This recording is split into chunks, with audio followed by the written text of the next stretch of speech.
Bukan domisili saya untuk bilang nanti tunggu bukan domisili saya untuk bilang nanti tunggu domisili saya untuk udah Lebih ke arah ya sebetulnya seputar apa yang kemarin juga dibicarakan sama Bang Fadlizon ya gitu, bahwa kita punya tugas besar untuk membangun bangsa dan negara, dan juga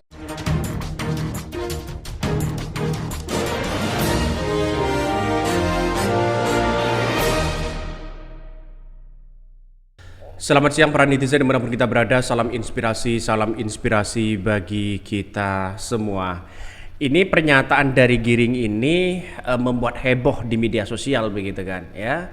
Artinya apa? Artinya menteri-menteri Pak Jokowi ini kalau ada pembekalan, saya kira ini menarik. Karena si Giring ya mengatakan domain saja ya, langsung mengatakan domisili. Itu bukan hak saya, tapi itu domain. Kan seharusnya kan begitu, bukan domisili begitu kan. Inilah yang kemudian ya sumber daya manusianya itu kalau memang benar-benar ditata dengan baik, saya kira bisa. Karena Giring ini berkali-kali blunder ketika ditanya visi dan misi malah bercerita. Itu kan logikanya kan jauh begitu. Padahal kita tahu ya masyarakat sangat jeli sekali ketika seorang Giring mengatakan domisili. Ini perkara salah ngomong domisili, Giring Ganesa jadi bahan olok-olokan. Iya, sumber daya manusianya begitu kan ya. Kalau ada pembekalan dari menteri-menteri dari seorang Prabowo Gibran, saya kira ini bagus begitu kan untuk menunjukkan bagaimana ya apa namanya menteri-menteri itu bisa bisa salah satunya begitu kan, salah satunya bisa punya wawasan yang baik. Tapi kalau semacam Giring ini orang akan bertanya-tanya begitu kan, kok bisa ya seorang Giring diangkat menjadi wamen. Banyak sekali komentar-komentar seperti itu. Tapi saya rasa inilah negara demokrasi ya, tergantung dari deal-dealan mereka. Artinya apa? Artinya orang-orang menganggap dan terkesan bahwa apa yang disampaikan oleh Giring ini tidak menunjukkan eksistensi wawasan yang baik, wawasan yang bagus begitu kan. Ketika mengatakan domisili di situ, ya, padahal yang mau diucapkan Giring itu adalah domainnya, ya. Malah kebablasan mengatakan domisili, atau saking semangatnya Giring atau bagaimana? Karena berkali-kali Giring salah penyebutan itu begitu kan. Dulu ketika diwawancari oleh Najwa begitu kan ya, Najwa Shihab, ketika soal dirinya akan maju menjadi seorang presiden, tapi pada kenyataannya ditanya visi dan misi malah bercerita. Ini kan logikanya agak kebalik. Artinya apa? Artinya SDM-nya ya harus memang benar-benar dibenahi. Tidak hanya kita pinter berbicara begitu kan ya, walaupun salah banyak, tapi wawasan yang setidaknya itu sudah mewakili bagaimana perkataan itu. Cara berpikir kita adalah wawasan, adalah pikiran, ya, orang cerdas di situ. Makanya dengan adanya seperti ini banyak Giring ini diolok-olok oleh para netizen ya, menganggap bahwa gimana sumber daya manusianya sebagai seorang menteri, wakil menteri dan sebagainya. Ini kan menandakan kelemahan-kelemahan yang kemudian ditunjukkan kepada masyarakat Indonesia begitu kan ya. Ya, saya kira tidak ada yang sempurna dari kementerian dari seorang Prabowo Gibran, tapi toh pada hakikatnya apakah tidak ada orang lagi begitu kan ya. Karena nampaknya kalau ada orang lagi yang lebih cerdas kan enak. Tidak hanya Giring di situ begitu. Saya menganggap bahwa persoalan-persoalan ini harus benar-benar kita menjadi pedoman ya, bagaimana caranya ISDM menteri-menteri yang punya mentalitas yang kuat, punya kecerdasan yang kuat, itu harus benar-benar benar-benar maksimalkan begitu. Saya kira bagaimana untuk bisa bekerja kalau salah penyebutannya seperti ini, kan orang bisa menganggap wah ini gimana begitu menteri-menteri seorang Prabowo ini. Gara-gara jawaban domisili, Giring Ganesa, netizen minta Prabowo stop bangun infrastruktur dan benahi SDM-nya. Artinya secara tidak langsung bahwa SDM-nya apakah rendah IQ mereka atau bagaimana. Tapi cukuplah ya.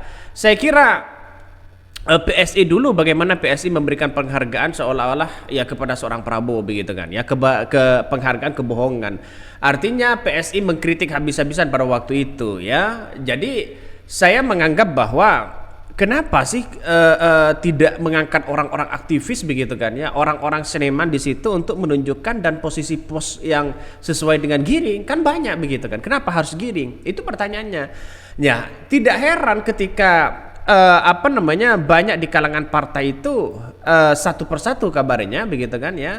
Banyak yang menyotorkan nama-nama itu untuk menjadi seorang menteri, dan kita harus kapasitasnya dulu begitu kan, lihat kapasitasnya, apa kapasitasnya mampu mereka atau tidak. Saya kira kalau kapasitasnya tidak mampu ngapain begitu ya, karena mungkin terjebak pada dunia partai, yang penting siapa yang harus sodorkan nama itu, mungkin ya siapa aja begitu, yang penting mereka maju. Nih, Giring Ganesa lulusan mana? Jadi bulan-bulanan gegara ucapan tak sinkron saat bahas jabatan. Seharusnya itu bukan domain saya ya. Bukan mengatakan itu bukan domisili saya. Itu kan jauh berbedanya begitu kan. Makanya inilah yang kemudian orang bertanya-tanya begitu kan ya kepada Giring ini, bahwa kapasitasnya apa sih sebenarnya. Orang akan bercerita di situ. Bahkan dalam beberapa media begitu kan, ini kan dibaca oleh khalayak umum. Artinya masyarakat Indonesia benar-benar membaca bagaimana wawancara dari beberapa wartawan kepada Giring ini, seolah-olah ya banyak terkejut ya wartawan itu. Terkejut ya karena kenapa? Domisili ini apa sih sebenarnya? Domisili ini kan sebuah tempat begitu kan ya, sebuah tempat ya yang memang domisili di situ. Tapi berbicara soal domain begitu kan ya, saya kira kan berbeda jauh begitu kan ya. Artinya apa? Artinya secara tidak langsung bahwa apa yang disampaikan Giring ini sering bicara politiknya, sering lompat sana lompat sini begitu kan ya. Makanya tidak heran di beberapa wawancara itu kaget orang, oh domisili itu apa sih? Masih banyak bertanya-tanya dari segi para wartawan di situ begitu. Nih, ini belebet omongan Giring saat diwawancarai, ditanya peran malah berhasil domisili. Bahas masalah domisili. Ini kan lucu begitu kan. Oke lah, tidak ada masalah. Tapi pada kenyataannya orang-orang menganggap bahwa apa yang kemudian disampaikan Giring ini begitu kan, seolah-olah ya masyarakat bisalah mencerna apa yang kemudian ada di pikiran Giring itu. Makanya SDM-nya harus benar-benar dibenahi. Kalau seperti ini menterinya ini gimana begitu? Karena di tatanan negara kita, di pemerintah nanti itu akan bersentuhan langsung dengan masyarakat. Coba kita baca ini. Mantan Ketua Umum Partai Solidaritas Indonesia PSI Giring Ganesa belakangan ini jadi bulan-bulanan publik. Hal ini terkait dengan jawaban Giring saat ditanya oleh sejumlah awak media. Bahkan ya pada sebuah video yang diunggah oleh akun XRC Paja, ya Giring baru saja mendatangi undangan Presiden terpilih Prabowo Subianto di kediamannya. Giring ya diundang bersama para tokoh lain yang diduga bakal mengisi posisi menteri, calon menteri hingga kepala badan. Pada tayangan tersebut Giring ditanya soal peran apa yang bakal ia isi Prabowo di kabinet Prabowo Gibran. Bukan domisili yang saya untuk bilang, nanti tunggu ya, balas nonton vokalis band Niji itu. Giring dalam wawancara itu hanya menyaut ya ia memiliki tugas besar dan membangun bangsa dan negara. Bahkan ya video tersebut sontak mengundang berbagai respon warganet. Domisili itu sesuai KTP aja Mas Giring, komentar warganet. Berharap apa sih sama orang yang level menjilatnya maksimal kayak begini, imbuh seorang warganet. Nah, dari warganet ini banyak sekali yang berkomentar soal-soal kayak begituan begitu kan. Artinya secara tidak langsung bahwa apa yang kemudian dicerna oleh masyarakat ini kan berbeda begitu. Artinya kapasitas untuk menjadi seorang wamin begitu kan, ya seorang menteri di situ itu kan kelihatan sekali begitu. Ya bagaimana untuk bisa bekerja kalau tidak punya wawasan yang baik ya, tidak punya wawasan yang kemudian sacet-sacet jadi. Karena wawasan itu bisa menentukan pekerjaan kita. Dalam artian ya kalau itu dikerjakan 2 hari ya dikerjakan 1 hari bisa begitu kan, karena punya wawasan yang baik, satset jadi. Mungkin itu yang kami sampaikan. Tonton terus channel Hodari Podcast Rakyat ini, jangan lupa di subscribe.